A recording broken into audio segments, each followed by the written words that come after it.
बिरले ससुर होते हैं जो अपने दामाद का अपमान करते हैं, लेकिन राजा दक्ष क्या किया उन्होंने, कितना बड़ा पाप कर दिया। देखिए कितना बड़ा पाप कर दिया कि अपने दामाद को दामाद नहीं मानते थे।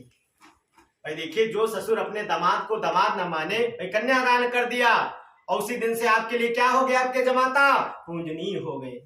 आपके लिए आपके जमाता क्या हो गए, दामाद क्या हो गए, पूजनीय हो गए, क्योंकि आपने कन्या का दान किया है।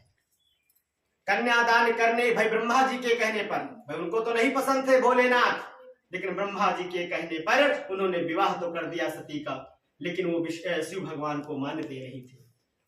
शिव का जो रूप था, जो उनका पहनावा था, वो हमेशा उससे चिढ़ते रहते थे कि बागंबर क्यों लपेटे हुए हैं, भस्म क्यों लपेटे हुए हैं। भाई देखिए भस्म जो आप सभी ने अपने मत्थे पर धारण की है, इस भस्म की महिमा क्या है। भाई चाहते तो हम सब, भाई देखिए चाहते तो और देवता भी तो लगा सकते थे, लेकिन भगवान शिव ने ही क्यों धारण किया। भाई भगवान शिव ने ही क्यों धारण किया, क्योंकि शिव ने संसार को ये संदेश दिया कि जो ये भस्म है यही सत्य है। भाई देखिए हम कितना रुपया पैसा कमा लेंगे जीवन में, लेकिन हम कुछ ले नहीं जा पाएंगे। कितना भी रुपया पैसा वैभव कमा लेंगे, सब यहीं पर छोड़कर चले जाएंगे और अंत में क्या हो जाएंगे, चिता की भस्म की तरह।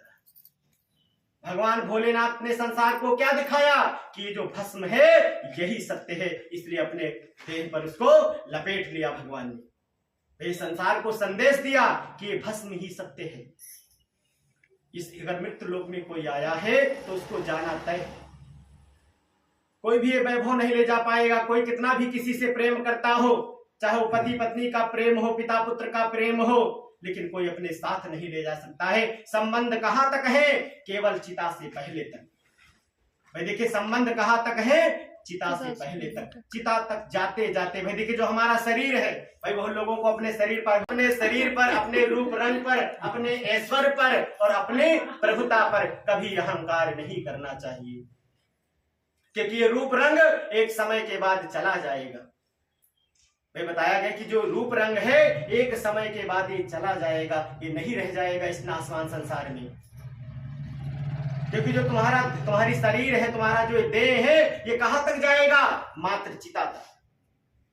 भाई चिता तक बताया गया। भाई देखिए शास्त्र में कहा गया कि जो भाई हमारे बंधु बांधव हैं, ये सब कहां तक है, केवल चिता तक।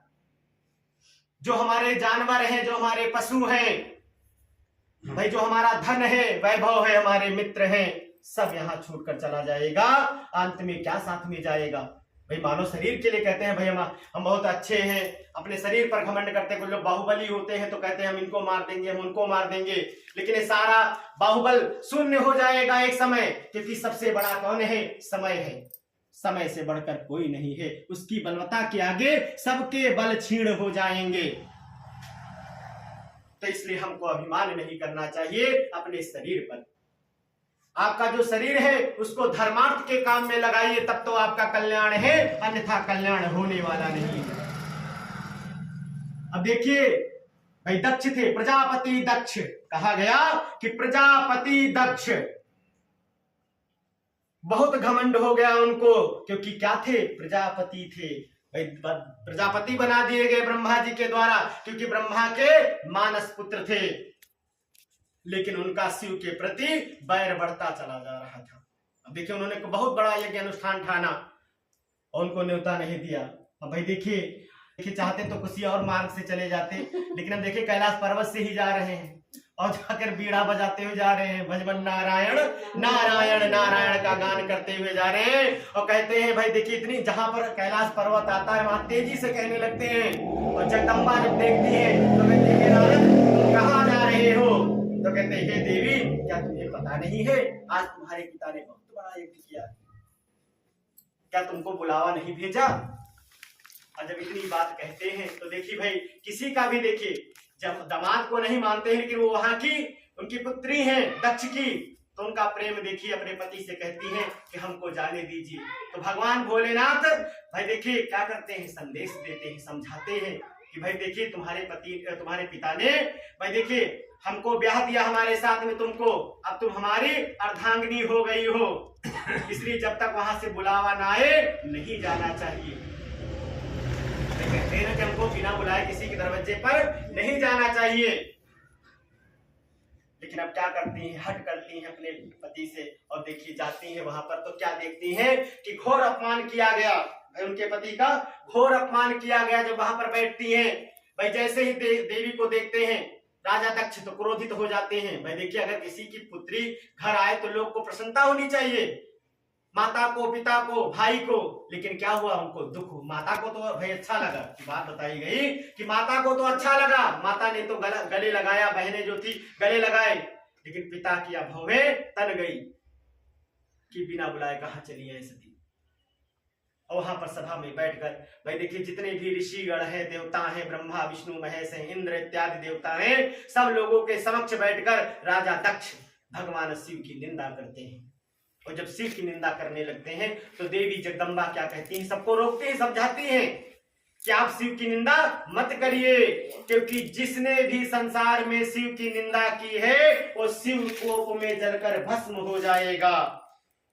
भाई देखिए, वहां पर बार बार यही बात समझाती हैं, लेकिन देखिए कोई उनकी बात को नहीं समझता है तो अपनी ये तर्जनी उठाती हैं। इसीलिए जब पूजन पाठ होता है तो इससे कहते हैं तिलक नहीं लगाना चाहिए, इससे हवन नहीं करना चाहिए, इस उंगली को दूर रखना चाहिए। यही तर्जनी उठाती हैं जो सभासद बैठे हुए हैं उनकी तरफ, कहते हैं सभासदों, तुमने शिव की निंदा की है, तुम शिव कोप में जलकर भस्म हो जाओगे। भाई देखिए, अजर अमर अविनाशी शंकर। भाई देखिए, भगवान भोलेनाथ क्या है, अजर है, अमर है, वो कभी बूढ़े नहीं होते हैं, वो अमर है, आदि और अनंत हैं। ऐसे हमारे भोलेनाथ भंडारी भगवान हैं, और तुमने उनकी निंदा की है, तुम शिव कोप में जलकर भस्म हो जाओगे। तो वही कह रहे हैं कि सुनो सभासद सकल मुनिंदा, कहाई सुनहि जिन शंकर निंदा। सुनहु सभासद सकल मुनिंदा, कहाई सुनहि जिन शंकर निंदा। सो फल तुरत लाभ सबका हो, भली भांति पछताव पिता हूं। सोच रही है कि मैंने बहुत बड़ा पाप कर दिया, मेरे पति तो मुझे मना कर रहे थे, मेरे पति भोलेनाथ तो मुझे मना कर रहे थे, लेकिन मैंने क्या किया, पिता मोह में मैंने पाप कर दिया। भाई पिता से मोह था और पति समझाते रहे, मैंने बात नहीं मानी। इसीलिए कहते हैं कि स्त्रियों को हमेशा पति परायण होना चाहिए, पतिव्रत। हाँ भाई देखिए, बताया गया कि पति परायण होना चाहिए। कहीं भी जाना है तो अपने पति की आज्ञा लेनी चाहिए, अगर पति मना करे तो वहां नहीं जाना चाहिए, नहीं जाना चाहिए। अब देखिए, जब बार बार समझाती है, फिर वहां पर कहती हैं, बताती हैं, संदेश देती हैं कि किसकी निंदा नहीं सुननी चाहिए। भाई आप संसार में सबकी निंदा सुनिए, लेकिन किसकी निंदा हमको नहीं सुननी चाहिए। तो बताया गया है कि संत संभो श्रीपति अपवादा, सुनहि जहाता असमरि जादा। कह रहे कि अपने पति की निंदा। भाई यहाँ पति का अर्थ हुआ कि स्वयं भोलेनाथ की बात कर रहे हैं, संत की निंदा।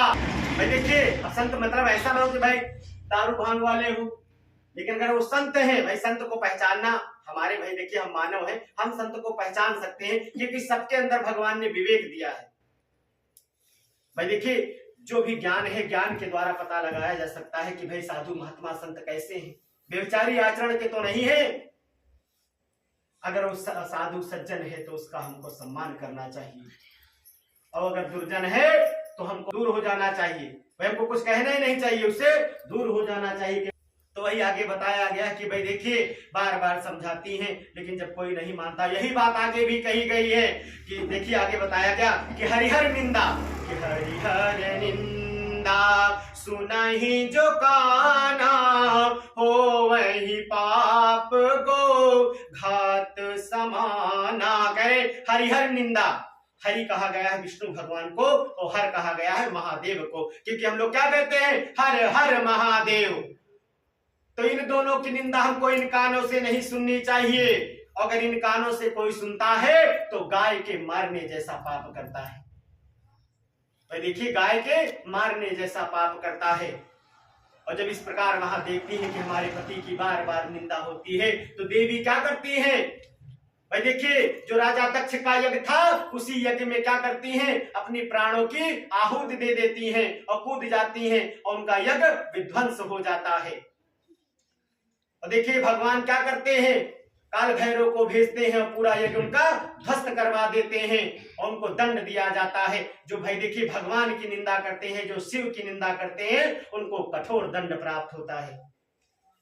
तो यही बताया गया है कि भाई देखिए भूत भावन भोलेनाथ ने एक संदेश दिया कि भाई देखिए पति की आज्ञा हमको माननी चाहिए, क्योंकि अगर पति की आज्ञा नहीं मानेंगे तो भाई देखिए ऐसे ही दारुण कष्ट उठाने पड़ सकते हैं। इसलिए हमको पति परायण होना चाहिए, अपने स्वामी के भगत में होना चाहिए। भाई देखिए उनकी भक्ति करिए, अपने स्वामी की भक्ति करिए, उनसे छल कपट मत करिए, क्योंकि भगवान तो अंतर्यामी है, भगवान तो सब कुछ जानने वाले हैं। भगवान से आपका छल छिप नहीं सकता है। बोल सच्चिदानंद भगवान की, देव भगवान की।